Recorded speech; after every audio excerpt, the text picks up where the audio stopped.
নমস্কার। সিসিএন বিনোদন নিবেদিত জাগরণী এই অনুষ্ঠানে, একটি ভক্তিমূলক অনুষ্ঠানে আপনাদের সকলকে জানাই অনেক অনেক স্বাগতম, সুস্বাগতম। বিশেষ করে সকল গৌর ভক্ত, কৃষ্ণ ভক্ত, আমার সাধুগুরু বৈষ্ণব যারা রয়েছেন, তাদের প্রত্যেককে আমি সঞ্চালক নরোত্তম পাল আমার পক্ষ থেকে এবং সিসিএন বিনোদনের পক্ষ থেকে জানাই অন্তরের অন্তঃস্থল থেকে কোটি কোটি ভুলুণ্ঠিত দণ্ডপদ। আজকের এই প্রভাতকালীন জাগরণী অনুষ্ঠানে আমরা শুরু করব এমন একটি বিষয় দিয়ে, যেটা বাংলা সাহিত্যের, বাংলা সঙ্গীত সাহিত্যের সর্বশ্রেষ্ঠ নিদর্শন। আমরা বলি তাকে পদাবলী কীর্তন। হ্যাঁ, পালাবদ্ধ রসকীর্তন, যা আমাদের প্রেমের ঠাকুর শ্রী চৈতন্য মহাপ্রভু যা নিয়ে আসলেন, এবং সেই রাধাকৃষ্ণের অপ্রাকৃত লীলা মাধুর্য মণ্ডিত পদাবলী কীর্তন আমাদের ভক্তি রসের ধারা প্রত্যেক বাঙালির মধ্যে যেন সঞ্জীবনী সুধার মতো বিস্তার করে।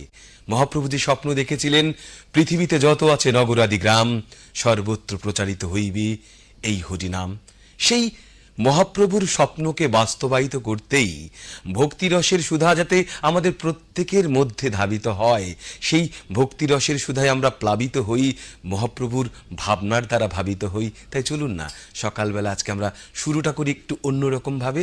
আমরা কীর্তন দিয়ে শুরু করি। আজকে আমাদের স্টুডিওতে উপস্থিত রয়েছেন স্বনামধন্য কীর্তনিয়া অমিত পাল। আমরা প্রথমেই তাকে, শিল্পীকে আমাদের অনুষ্ঠানে স্বাগত জানাই। নমস্কার। আজকের এই অনুষ্ঠানে আপনাকে আমরা পেয়ে সত্যি আপ্লুত। জাগরণী একটি ভক্তিমূলক অনুষ্ঠান, সেই ভক্তির ধারায় আপনি কিভাবে শুরু করতে চান?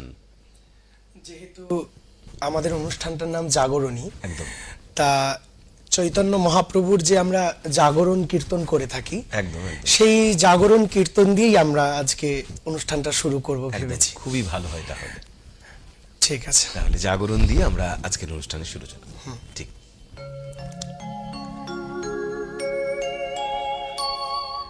সারা রাত্রিব্যাপী নদিয়া পুরন্দর গৌরাঙ্গ সুন্দর শ্রীবাসঙ্গনে রত্ন বেদিকা পরে, কুসুম শয্যা পরে, গদাধরকে বক্ষ মাঝে নিয়ে প্রভু শয়ন করে আছে। আর চৈতন্য মহাপ্রভু যারা প্রিয় পার্শ্বদবর্গ, তারা গগনের দিকে তাকিয়ে দেখছে যে রাত্রি পেরিয়ে ভোর হতে চলল, কিন্তু প্রভু এখনো ঘুমিয়ে আছে। তাই সকলে মিলে এসে আমার প্রভুকে ডেকে ডেকে বলছে, প্রভু তুমি আর ঘুমিয়ে থেকো না, দেখো গগনে অরুণোদয় হচ্ছে, এবার তুমি নিদ্রা পরিত্যাগ করো। তাই তার গুণের কথাই এখন আমরা আস্বাদন করব। আনন্দ লীলাময় বিগ্রহায় হে মাব দিব্য ছবি সুন্দরায় তস্मै महाप्रेम रस प्रदायते श्री चैतन्य चंद्राय नमो नमोस्तुते। প্রভুকে ডেকে বলছে, প্রভু গো, ও গো উঠো উঠো গোরা চাঁদ নিশি পোহাই,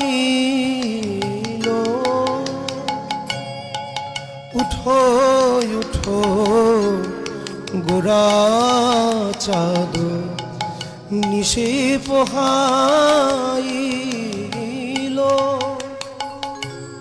নদী আর লোক সব জাগিয়া বৈঠল, নদী আর লোক সব জাগিয়া বৈঠল, কিবা উঠো উঠো গোরা চাঁদ নিশি পোহাইল। আবার ময়ূরা ময়ূরী রব,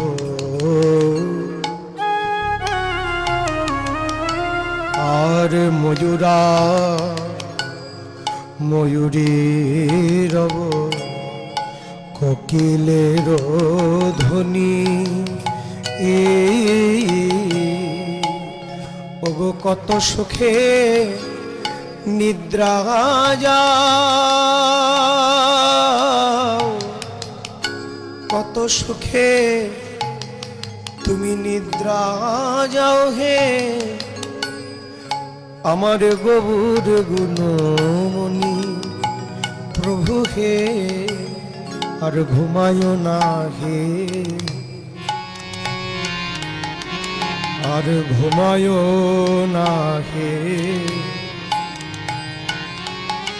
বলি ওঠো ওঠো গৌর সুন্দর ঘুমায় না হে, ওঠো ওঠো গৌর সুন্দর ঘুমায় না হে, তুমি ওঠো ওঠো গৌর সুন্দর ঘুমায় না হে।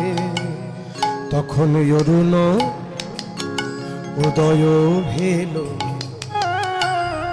অরুণ মানে সূর্য, অর্থাৎ প্রভাতকালীর সূর্যকে এখানে অরুণ বলা হয়েছে। বলছেন অরুণ উদয় ভেল, ওগো কমল প্রকাশ কিবা তেজল মধু কর,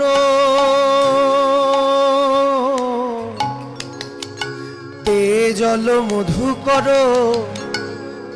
কিবা কুমুদিনীর পাশ। তেজল মধুকর, মধুকর মানে ভ্রমর, অর্থাৎ সারা রাত্রি ধরে ভ্রমর কুমুদ ফুল অর্থাৎ শাপলা ফুলের মধু পান করেছে। এই প্রভাতকালে ভ্রমর সেই শাপলা ফুল পরিত্যাগ করে পদ্ম ফুলের কাছে ছুটে আসছে, তাই বলছে তেজল মধু করো কুমুদিনী পাশ। মহাজন বলছেন ভক্তগণের আকুল আহ্বানে প্রভু আর ঘুমিয়ে থাকতে পারলেন না। জাগিয়াব বসিলেন প্রভু, প্রভু জাগিয়াব বসিলেন প্রভু, প্রভু নিদের আলিশে জাগিয়াব বসিলেন প্রভু, নিদের আলিশে ওগো বাসুদেব ঘোষে হেরে, কিবা বাসুদেব ঘোষে হেরে কিবা মনের হরিষে হরিষে। প্রভু জেগে যে উঠিল, প্রভু জেগে যে উঠিল, ওই ভক্তগণের ডাক শুনে জেগে যে উঠিল, ভক্তগণের ডাক শুনে জেগে উঠিল, ভক্তগণের ডাক শুনে ভাবময় গৌর সুন্দর, ভক্তগণের ডাক শুনে ভাবময় গৌর সুন্দর জেগে যে উঠিল। তখন বাসুদেব ঘোষে হেরে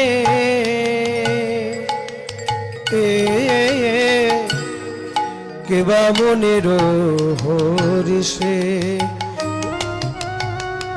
কেবা বাসুদেব ঘোষে হেরে, বাসুদেব ঘোষে হেরে ওই না মনের হরিষে।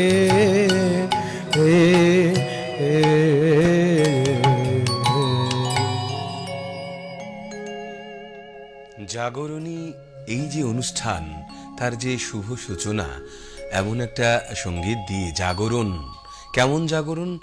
মহাপ্রভু নিভৃত নিকুঞ্জে গত নিশীতে বিলাস রজনী ভাবে বিভাবিত হয়েছিলেন এবং সেখান থেকে তিনি নিদ্রার্থিতা হলেন। আসলে বন্ধুরা, আমাদেরও তো সময় এসেছে জাগরণের, তাই নয় কি? আমরা যে ঘুমিয়ে ঘুমিয়ে রয়েছে, যে মায়া ঘুমে ঘুমিয়ে রয়েছি, সেই ঘুম ভাঙার সময় এসেছে, আমাদের জাগরণের সময় এসেছে।